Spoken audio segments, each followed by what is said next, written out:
Congratulations. How are you feeling? I'm feeling good now. I'm feeling really good. What do you mean by feeling good now? Do you mean? It's been a long 2 years, with the pec surgery, short notice fight, being scheduled in August, and then getting corona, and then, here I am, and back in the win column, so I feel really good. It's been a long 2 years. Was there fear that this fight wouldn't happen after everything happened when you needed a new opponent? Yeah, I mean, I had my original opponent pull out, and that was 2 weeks before the fight, and I think they waited, I think it was like Sunday, this past Sunday, to find someone.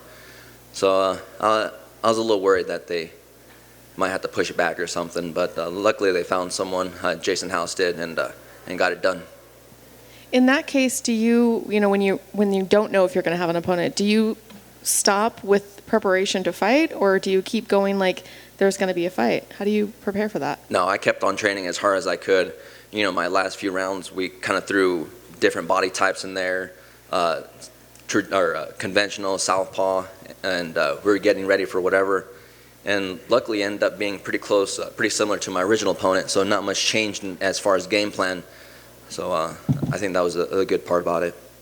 What did you know about your opponent going in there? Did you look at him at all, or did you kind of go in there with your own game plan? No, I really looked at him. I think that was a big mistake I made in my last fight where I lost. I just really didn't watch the video myself, and so this time I watched it. My coaches did, and like I said, it was a similar game plan, so we didn't have to change too much. Was there anything about him that surprised you? I know you didn't get a lot of time to look at him, but was there anything in there that kind of shocked you? Not really. I knew he was going to be a gamer. He was going to be in there for 3 rounds. He just wasn't going to roll over, and that was about it. But everyone's going to be tough in the UFC, even the guys that get called in. So I was ready for it. And who do you want to fight next, and when do you want to get back in there? Whoever. I'm more like looking at, I want to be active this year, as fighting at least 3 fights this year. Like I was telling my coaches, I'm 28, and I just really want to be fighting like in my prime years. Who knows how long I'll be fighting, but definitely these next 4 or 5 years, I want to be fighting in peak condition. So. Thank you.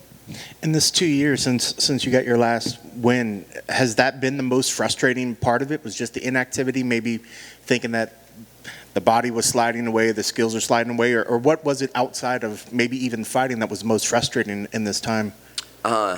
Honestly, it's just like what's going on in today's world. People falling out because they're catching the disease, and that was pretty much it. And even myself, I was getting ready for a fight, and it happened to me. And so nowadays, you just kind of never know.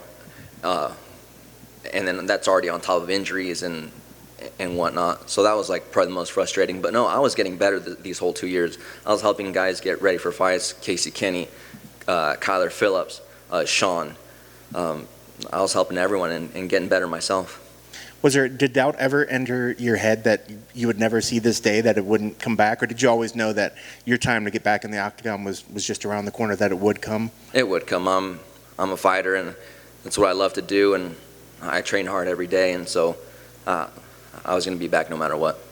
And I know you said you didn't really change up the game plan. It looked like you were attacking his lead leg a lot, trying to control his range. You were doing a lot of dangerous work in the clinch. The elbows were real nice and nasty. Was that part of the game plan for him specifically, or just something that you wanted to kind of work in there regardless?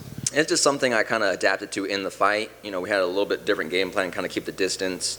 But once we got in the clinch, I felt strong there, and I felt dangerous there, and he wasn't responding. He wasn't circling off the cage, and I was just kind of eating him up with the elbows. So why change anything if I'm winning there? And I didn't realize it until I heard it on the show. They said you were a 4-1 favorite going in. Do you ever hear that stuff? Does that ever put any extra pressure, or is it nice to know that the odds makers were so far behind you? I really don't worry about that stuff. I think my first 3 fights I was an underdog, and then my last fight I was a favorite, and I lost that one. So I was a favorite here. So I try not to pay attention. That doesn't really mean anything to me.